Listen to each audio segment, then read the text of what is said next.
IPL ஏலம் 2 நாட்கள் Saudi அரேபியாவில் பரபரப்பாக நடந்து முடிஞ்சிருச்சு.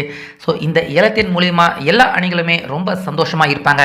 ஆனால் ஹைதராபாத் அணி அவங்கள பொறுத்த வரைக்கும் அவங்க சந்தோஷப்பட முடியாத ஒரு ஐபிஎல் ஏலமாக தான் இந்த ஏலம் தற்போது நடந்து முடிஞ்சிருக்கு. அந்த வகையில் கடந்த 7 வருஷமாக நம்ம தமிழக பிளேயர் நட்ராஜ் அவரை வச்சுக்கிட்டு ஹைதராபாத் அணி அவங்க ஏமாற்றிக்கிட்டு இருந்திருக்காங்க.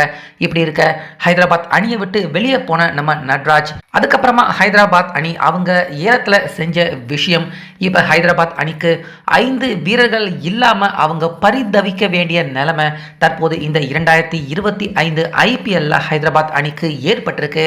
ஸோ இதை பற்றி தற்போது நம்ம நட்ராஜ் அவரே பார்த்தீங்கன்னா பேசியிருக்காரு. அதாவது கடந்த 7 வருஷமாக தொடர்ந்து ஹைதராபாத் அணியில் ஒரு முக்கியமான பிளேயராக இருந்த நம்ம நட்ராஜ் அவரை நேற்று நடந்த ஐபிஎல் ஏலத்தில் ஹைதராபாத் அணி அவங்க அந்த போட்டி பிட்டிங்க்கு கூட ஒரு குறிப்பிட்ட தொகைக்கு மேலே அவங்க வரல.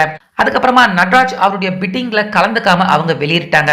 ஆர்சிபி அணியும் டெல்லி கேபிட்டல்ஸ் அணியும் கடைசி வரைக்கும் போட்டி போட்டு தான் 7.25 கோடி ரூபாய்க்கு நம்ம நட்ராஜை கடைசியாக டெல்லி கேபிட்டல்ஸ் அணி அவங்க ஏலத்தில் இருந்து எடுத்திருந்தாங்க. இப்படி இருக்க கடந்த 7 வருஷமா ஐபிஎல் விளையாண்டுகிட்டு இருக்க நம்ம நட்ராஜ் அவருடைய அதிகபட்சமான சம்பள தொகை இந்த 10.25 கோடி ரூபாய். இந்த வருஷம் தான் நட்ராஜ் அவருக்கு அதிகப்படியான சம்பளம், அதுவும் ஹைதராபாத் அணி அவங்க தரல, டெல்லி கேபிட்டல்ஸ் அணியில கிடைச்சிருக்கு. இதுல 2018 இருந்து 21 வரைக்கும் 40 லட்சம் ரூபா தான் ஹைதராபாத் அணி நட்ராஜுக்கு சம்பளமா கொடுத்திருக்காங்க. 22 இருந்து இப்ப 23 வரைக்கும் 4 கோடி ரூபாய் கொடுத்திருக்காங்க. இந்த நடந்த ஏலம் பிட்டிங்ல கூட கரெக்டா 4 கோடி ரூபாய் வரைக்கும் மட்டும்தான் நட்ராஜ் அவருக்காக ஹைதராபாத் அணி அவங்க பிட்டிங்ல ஃபைட் பண்ணியிருக்காங்க.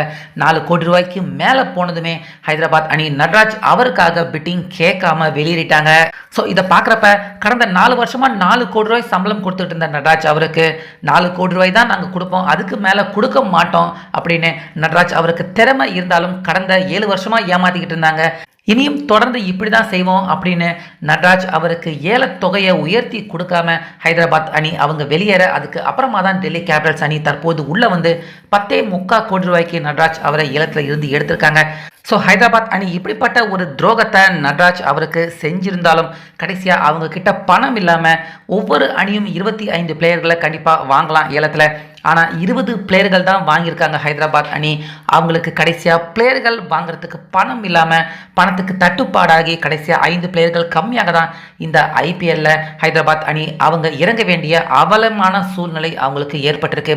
அதே போல் டெல்லி அணிக்கு போனதில் தனக்கு ரொம்ப ரொம்ப மகிழ்ச்சி அப்படின்னு நம்ம நட்ராஜ் அவரும் பார்த்தீங்கன்னா டெல்லி கேபிட்டல்ஸ் அணிக்கு போனதை பற்றி தனக்கு ரொம்ப மகிழ்ச்சி அப்படின்னு நட்ராஜ் டெல்லி கேபிட்டல்ஸ் அணி வாங்கினதுமே அவருடைய உச்சபட்ச மகிழ்ச்சியை நேற்று வெளிப்படுத்தியிருந்தாரு.